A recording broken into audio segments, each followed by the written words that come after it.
இங்க ஒரு ராஜ பரம்பரையை சேர்ந்த சின்ன பொண்ணுக்கு 5 கிலோ தங்க நகைகளை போட்டு கல்யாணம் பண்ணி வச்சிருப்பாங்க. அன்பார்ச்சுனேட்லி அவளோட புருஷன் 1 வருஷத்துலயே இறந்துட அவ்வளவு சின்ன வயசுலயே நீ விதவன்னு சொல்லி வீட்டுக்குள்ளேயே முடக்கி வச்சிடுறாங்க.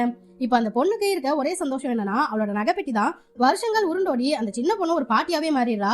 அந்த பாட்டி தான் கிட்ட இருக்கிற நகைகளோட லிஸ்ட ஒரு பேப்பர்ல எழுதி வச்சிருப்பாங்க. இப்ப அந்த வீட்டுக்கு ஒரு பொண்ணு புதுசா கல்யாணம் ஆகி வரா. சொந்தக்காரங்களாம் இந்த பாட்டி கிட்ட ஆசீர்வாதம் வாங்க கூட்டிட்டு வராங்க. அப்ப அந்த பாட்டியும் அவளுக்கு ஒரு ஜோடி தங்க வலையில பரிசு கொடுத்தாகணுமேட்டு மனசே இல்லாம கொடுத்துட்டு அந்த லிஸ்ட்ல இருந்து ஒரு ஜோடி தங்க வலையிலயும் அடிச்சிடுறாங்க. இப்ப ஒரு நாள் பாட்டி ரூம அந்த பொண்ணு கிராஸ் பண்ணி போகும்போது பாட்டி தூங்கிட்டு இருக்கிறத பார்த்து அவங்களை எழுப்பலான்னு போனா பாட்டி ஆல்ரெடி பாடி ஆயிடுச்சு போல.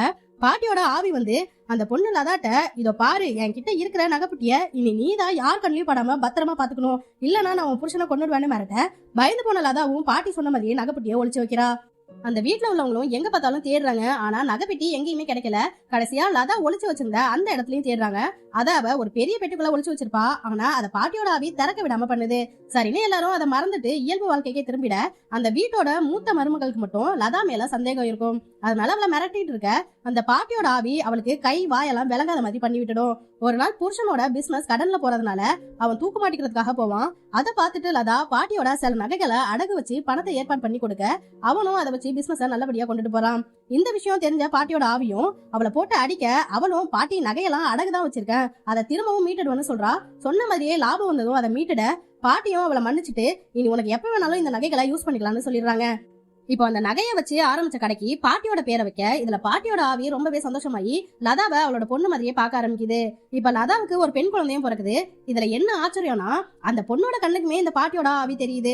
அதனால அந்த பாட்டி எப்பவுமே அந்த பொண்ணு கூடயே இருக்கும். 2 பேரும் நல்ல ஃப்ரெண்ட்ஸா இருக்காங்க.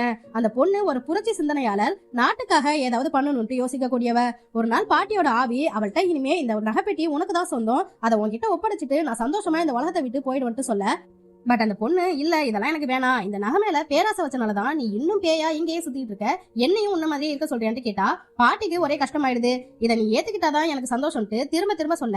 அப்ப அந்த பொண்ணும், சரி நகையெல்லாம் நான் ஏத்துக்கிறேன், பட் நானே வச்சுக்க மாட்டேன், இத நாட்டோட சுதந்திரத்துக்காக போராடுற பல குடும்பங்கள் வறுமையில இருக்கு, அவங்களுக்கு நான் இதை நகைகளை பிரிச்சு கொடுத்துருவேன்ட்டு சொன்னதும் அதை கேட்ட பாட்டிக்கு ரொம்ப சந்தோஷம். யாருக்கும் பயன்படாம இருக்கிறதுக்கு இந்த நகைகள்லாம் பல பேரோட குடும்பத்தை வாழ வைக்குதுன்னா அதுவே எனக்கு போதும்னு சொல்லிடுறாங்க. இப்போ அதே மாதிரி பேத்தி எல்லா நகைகளையும் நாட்டுக்காக கஷ்டப்படுறவங்கள்ட்ட பிரிச்சு கொடுத்துட சந்தோஷமான பாட்டியும் இந்த உலகத்தை விட்டு மறைஞ்சு போயிடுறாங்க.